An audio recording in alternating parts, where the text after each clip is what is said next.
The Stormlight Archive books are amazing. They are also super long. Understandably, it takes Sanderson a few years at least to get the next installments of this series out, and as a result, often we forget a little bit of what happens. I thought it would be helpful then, as we are patiently waiting for the machine that is Brandon Sanderson to get the 4th Stormlight Archive book out, to do an overview video of what happens in the first 3 books. This is truly going to be an overview video. This is not going to be a play-by-play of every single chapter. It's just going to be some general information of the main events that happen in the first 3 books, and as you would expect, there are going to be spoilers. That said, let's jump into the recap. So the story starts off with Szeth, son Villano, truthless of Shinovar, assassinating King Gavalar, a very important figure in the land of Roshar. Szeth is very distinct in the fact that he wears white when he goes to do this assassinating. For some reason, these humanoid-like beings known as the Parshendi take the blame,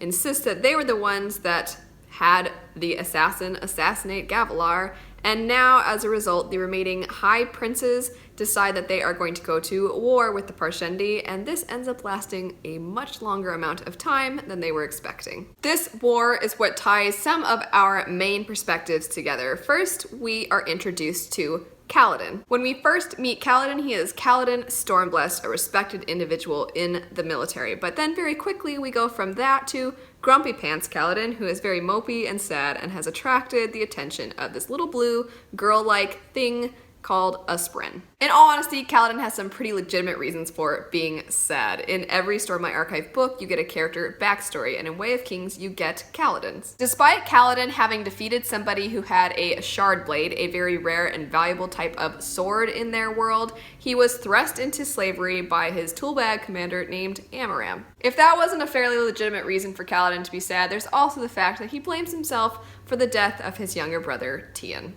And basically everybody else that dies in the book. Kaladin goes from being a slave to being a bridgeman, which is honestly worse. They are these people that have to run bridges out in front of the army. They have no armor, they have no means of protecting themselves, and it's basically a death sentence. Kaladin is then so depressed that he considers committing suicide, but the little Spren, Syl, tries to help him out, and in turn, Kaladin decides that rather than giving up on life, he is going to do everything he can to turn things around and give hope to the other bridgemen. He is a bridgeman for a man named Sadeas, and just like Amaram, Sadeas is a tool. Despite Sadeas doing pretty much everything in his power to make Kaladin's life miserable, Kaladin perseveres. He becomes a hope to his fellow bridgemen, and he discovers that he may have some very awesome Stormlight powers. We'll come back to Kaladin in a bit, but moving on now to Dalinar and Adel and Kholin, both men possess shard plate and shard blades like the one Kaladin should have had. Dalinar is the father of Adolin and technically Renarin, but Renarin wears glasses and has weird blood, so no one really pays much attention to him. Dalinar is also the brother to Gavalar, the guy that Szeth, the assassin in white, assassinated earlier, and therefore he is the uncle to the now very paranoid and kind of a pansy King Elliot. Despite once having the very fearsome reputation of being the Blackthorn, Dalinar primarily just annoys other High Princes now with his constant talk of honor and unity. He also has visions during high storms, which are these hurricane-like storms that come through all of Roshar, and because of this, people think he's kind of going crazy. One of these people that thinks he's going crazy would be his frat boy son Adolin, who argues with him all the time. Oh, and Navani, his brother's widow and Ellikar's mom, has the hots for him, but he won't court her because, again, honor. His pansy paranoid now king nephew Ellikar holds an investigation because at some point somebody cuts the strap on his horse's saddle, and he assigns Dalinar to investigate and figure out who did it. Dalinar tries to work with Sadeas through all this, but Sadeas, again, sucks, and he instead betrays Dalinar and leaves him and Aelin to die in battle. Cue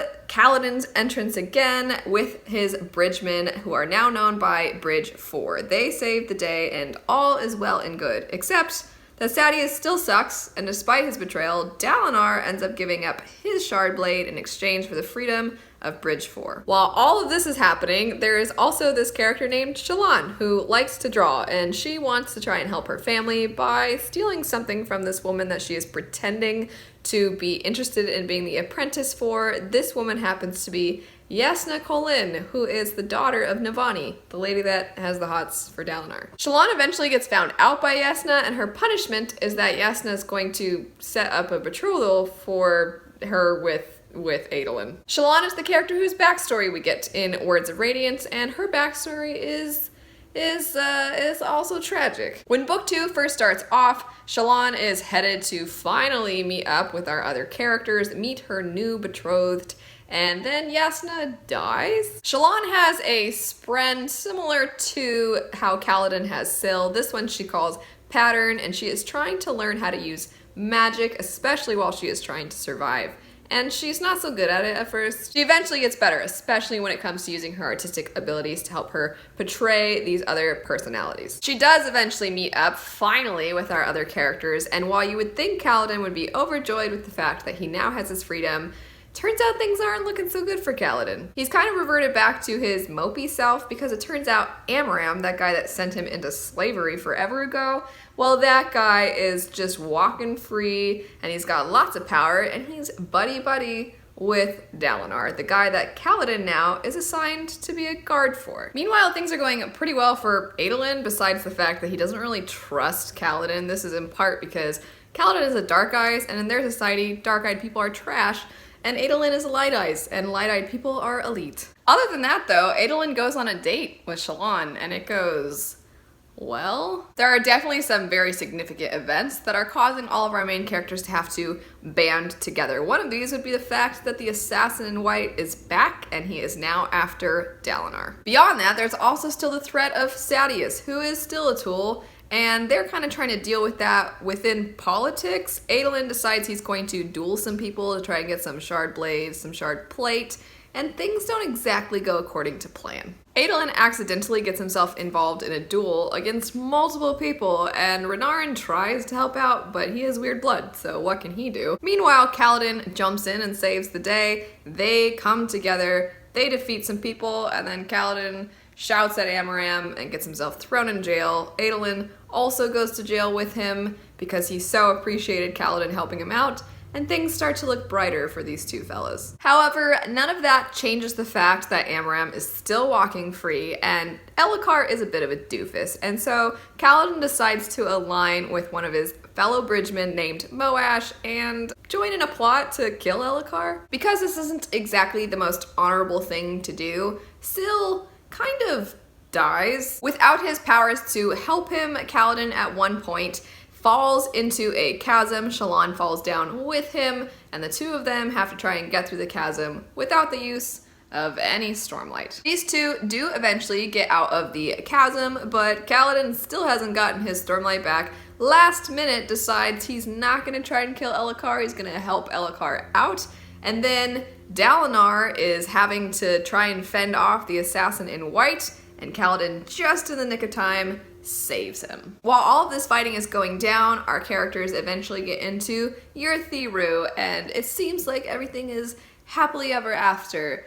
But in a turn of events, which is actually a pretty awesome moment, Adolin kills Sadeas. Finally. Because Kaladin decided not to kill Elliot, that means that Syl, of course, is back. She helped him have power in order to defeat the assassin in white.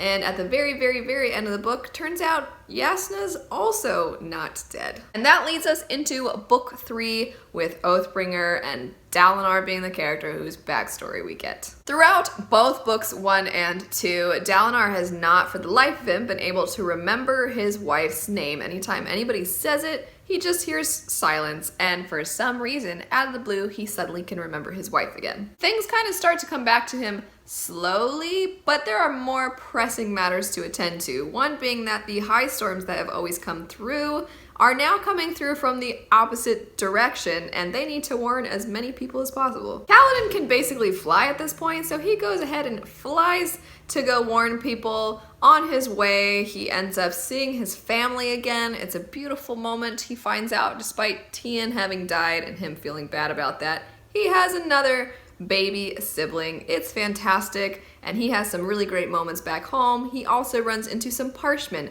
who are kind of like the Parshendi up until now, but turns out they're basically the same, and he has a bit of a bonding moment with some of them. In the meantime, Adolin is flipping out that somebody is going to discover that he's the person that killed Sadeas, but fortunately for him, he gets assigned to the investigation of Sadeas' murder, and the only person who seems to have even the slightest bit of suspicion that he did it is his younger brother Renarin, who, after having to always wear glasses, suddenly doesn't need them. While dealing with all this stress, Adolin still finds the time to continue dating Shalan, who's currently got some of her own stresses. After not being able to come to terms with having murdered people that she loved, she full-on goes into a split personality mode. She has Radiant for when she's feeling things with Adolin, and then she has Veil for when she's feeling things with Kaladin, and also espionage and stuff. With Dalinar, the more that he remembers of his past, the more we start to see that he was a pretty terrible person. He kind of murdered tons of innocents and accidentally killed his wife, Evie. Kaladin, Shalan, Adolin, and Elliot, of all people, end up going back to the capital of Kholinar to try and figure out what the heck is going on over there. Earlier, I kept calling Elliot a pansy, but in this book, he totally becomes awesome just in time for Moash to show up, Kaladin to lock up in battle, and Elliot to die, tragically, with his son in his arms. Kaladin, Shalan, and Adolin end up stuck in the cognitive realm of Shadesmar with Syl and Pattern, and I don't really know what to say about Shadesmar. It was interesting. Back in the physical realm though, Dalinar has pretty much lost all chill after remembering all of his memories that left him before, and he has pretty much ruined all the alliances that he'd been working so hard for, including one with a little girl who likes pancakes and a shady old man who is sometimes smart and sometimes super mushy-brained. Not to worry though, because our other heroes return to the physical realm. Everybody basically bands together to defeat some bad guys, and that includes Szeth.